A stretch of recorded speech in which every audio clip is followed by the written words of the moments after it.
ముగ్గురు సీఎంలు ఒకే చోట కలిసిన అరుదైన సన్నివేశం కర్ణాటకలోని హోస్పేటలో ఆవిష్కృతమైంది. తుంగభద్ర ప్రాజెక్టు కొత్త గేట్ల ప్రారంభోత్సవ కార్యక్రమంలో తెలంగాణ సీఎం రేవంత్ రెడ్డి, ఏపీ ముఖ్యమంత్రి చంద్రబాబు నాయుడు, కర్ణాటక సీఎం డీకే శివకుమార్ పాల్గొన్నారు. తుంగభద్ర ప్రాజెక్టు నూతన గేట్లను ప్రారంభించారు. 2024 ఆగస్టులో వచ్చిన వరద ప్రవాహానికి 19వ గేటు కొట్టుకుపోయింది. దీంతో ఆ ప్రాజెక్టును పరిశీలించిన నిపుణుల కమిటీ సూచనతో 51 కోట్ల రూపాయలతో 33 కొత్త గేట్లను అమర్చారు. ఇందులో 3 రాష్ట్రాల జలవనరుల శాఖ మంత్రులు, ఎంపీలు, ఎమ్మెల్యేలు పాల్గొన్నారు. తుంగభద్ర నది ఒడ్డున బళ్ళారి వేదికగా జరిగిన ఈ సమావేశం అంతర్రాష్ట్ర నదీ జలాల వివాదానికి శాశ్వత పరిష్కారం చూపిస్తుందని తెలంగాణ ముఖ్యమంత్రి రేవంత్ రెడ్డి అన్నారు. ఈ కార్యక్రమం 33 గేట్ల పునరుద్ధరణ కాదు. బళ్ళారి, అనంతపూర్, కర్నూలు సమస్యలు నాకు తెలుసు. పాలమూరు వలసల గురించి నాకు సంపూర్ణమైన అవగాహన ఉన్నది. ఈ సమస్య ఈనాటిది కాదు, 3 తరాల సమస్యను ఈ 33 గేట్ల పునరుద్ధరణ పరిష్కరించబోతుంది. బళ్ళారి, అనంతపూర్, కర్నూలు, పాలమూరు జిల్లా లక్షలాది మంది రైతుల యొక్క సమస్యలకి ఈ గేట్ల పునరుద్ధరణ ఈరోజు పరిష్కారం చూపించబోతుంది. సిఆర్ పాటిల్ గారు అత్యంత అనుభవజ్ఞుడైన, మృదుభాషి, అతి తక్కువ మాట్లాడడం, అత్యంత వేగంగా పనిచేయడం సిఆర్ పాటిల్ గారికి ఉన్న ఒక ప్రత్యేకత.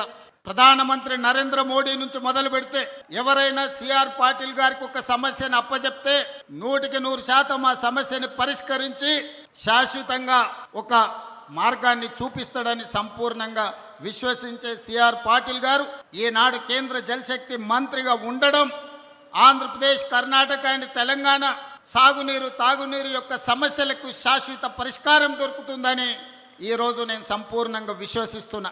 మిత్రులారా, తరాలుగా తాగునీటి కోసం, సాగునీటి కోసం కిలోమీటర్ల కొద్దీ వలసలు వెళ్ళే మనం, జిల్లాలు దాటుకొని, రాష్ట్రాలు దాటుకొని ఇతర దేశాలకు వలసలు పోయే మనం ఈరోజు మన పొలాలలో పారాల్సిన సాగునీరు, తాగునీరు పరిష్కరించుకోకపోవడం వల్ల సముద్రంలో కలుస్తున్నాయి. అందుకే ఈనాడు డీకే శివకుమార్ గారు ఆహ్వానం మేరకు సిఆర్ పాటిల్ గారు, చంద్రబాబు నాయుడు గారు, నేను 3 రాష్ట్రాల ప్రతినిధులం ఏది ఏమైనా సరే ఈ సమస్యకు శాశ్వత పరిష్కారం చూపించాలి.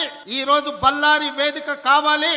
ఈ తుంగభద్ర డ్యామ్ నది ఒడ్డున శాశ్వతంగా ఈ సమస్యలకు పరిష్కారం చూపించాలని ఈ రోజు ఒక ఆలోచనతోని, ఒక పట్టుదలతోని మేము ఇక్కడికి రావడం జరిగింది. మా తుంగభద్ర తల్లికి ముందుగా శిరస్సు వంచి నా నమస్కారాలు తెలియజేస్తున్నా.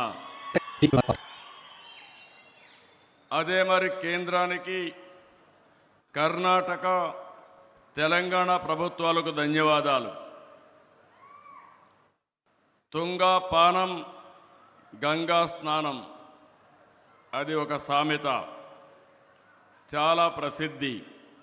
అంటే తాగడానికి ఎంతో స్వచ్ఛంగా, తీయంగా, అమృతంగా తుంగా నది ఉంటే బపుణ్య స్థానానికి, అంటే బహుపుణ్యాలకి గంగ గొప్పదని అర్థం. తుంగ, భద్ర విడివిడిగా జన్మించిన 2 నదుల కలయిక తుంగభద్రగా మారి 3 రాష్ట్రాల్లో లక్షల మందికి జీవనోపాధి కల్పిస్తున్నాయంటే ఇది మన అదృష్టం అని చెప్పి కూడా నేను మీకు తెలియజేస్తున్నా.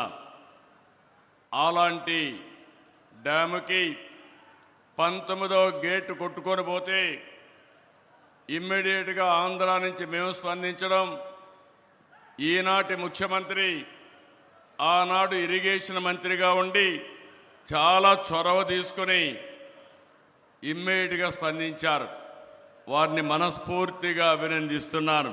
All the members of the parliament, all the members and the leaders of the 3 states, Karnataka, Andhra Pradesh and Telangana, all legislators are here. ಮತ್ತು ಎಲ್ಲ ನಮ್ಮ ನಾಯಕರುಗಳೆಲ್ಲ ಕೂಡ ವೇದಿಕೆಯಲ್ಲೆಲ್ಲ ಕೂಡ ತಾವೆಲ್ಲ ಇಲ್ಲಿ ಬಂದಿದ್ದೀರಿ. All the our chairman of the Tungabhadra board, all the members of the committee, all the important office bearers, ಮತ್ತು ಈ ಒಂದು ಅದ್ಭುತವಾಗಿ ಸೇರತಕ್ಕಂಥ 3 ರಾಜ್ಯಗಳಿಂದ ಇಲ್ಲಿ ಆಗಮಿಸಿರ್ತಕ್ಕಂಥ ನನ್ನ ರೈತ ಮಿತ್ರಗಳಂತ ಕರ್ನಾಟಕ, ತೆಲಂಗಾಣ ಮತ್ತು ಆಂಧ್ರ ಪ್ರದೇಶದ ಎಲ್ಲ ರೈತ ಬಂಧುಗಳೇ, ಇದೊಂದು ಇಡೀ ದೇಶದಲ್ಲಿ, ದಕ್ಷಿಣ ಭಾರತದಲ್ಲಿ ಐತಿಹಾಸಿಕವಾದಂತಹ ಒಂದು ಕಾರ್ಯಕ್ರಮ.